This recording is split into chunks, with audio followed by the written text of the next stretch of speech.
Yeah. I'm hungry too then, girl. Okay.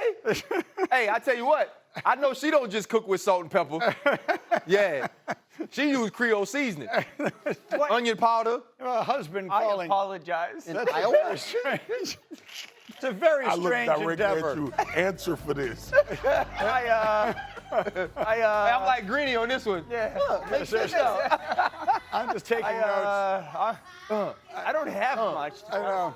Now, I think we can all agree. I wonder how it go though. Like I wonder how they show up at each other's house with pie and be like, ladies, let's come up with a game. Yeah.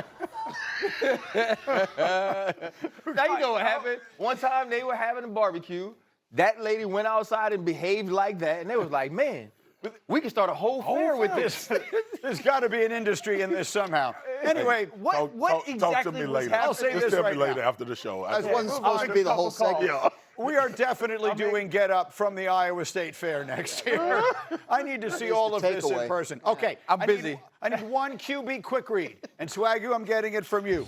What were you most impressed by watching Caleb Williams Sunday night against Buffalo? It was the quick decision making, getting the ball out of his hands, understanding that playing with rhythm and timing is how he's going to progress as a Big body of work of something that a player's weak at and struggles at. And yes, small body of work, 10 passes, preseason moment, but it went from a weakness to a strength. And so if that's the starting point, the foundation, the baseline right now, then there's definite growth and development for Caleb. So let me throw into the conversation. Yesterday, Danny, you and me and Shefty and Mike Tannenbaum, we were raving about his performance the night before. And we got a text from a Hall of Fame coach, a legendary Hall of Fame coach that said, so I guess we're putting a gold jacket on Caleb Williams now after one night. Yeah. So just to put the other side to it, are we overreacting to what was obviously a very good night? Yeah, but we should overreact. Like, this is part of it, right? This is part of watching a player do something that we aren't used to. And here is what I say.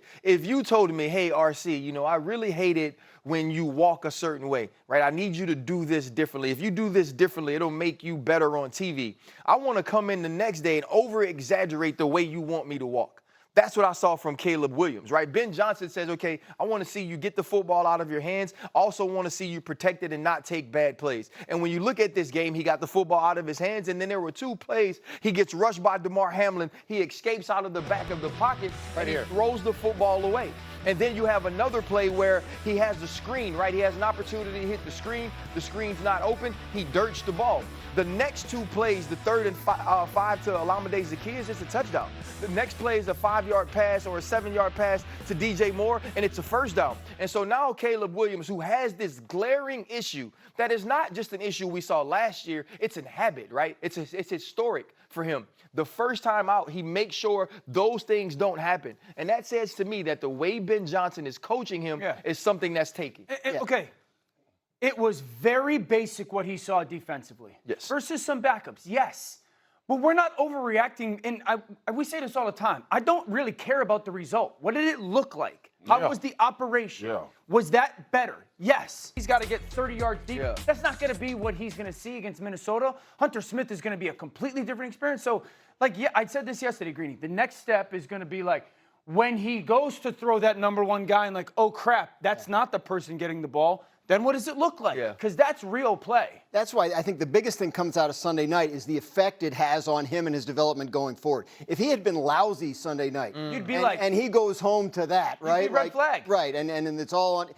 Then that's a problem. I go back always to this conversation I had with Kevin O'Connell last year in training camp, where he talked about the worst thing for a young quarterback is when negativity compounds, and then that starts to affect your confidence. So bad things are going to happen, but you don't want them to pile on top of each other to the point where you feel like it's too much. But Caleb Williams had a positive experience on Sunday night, and he can build off of that. And I don't understand this sentiment of not being excited about a coach accentuating something that we thought was a problem for him. That throws me for. I hate when people say that, because your ass would have overreacted if he would have played awful. You'd have said it's time for him to go. They need to figure out the quarterback.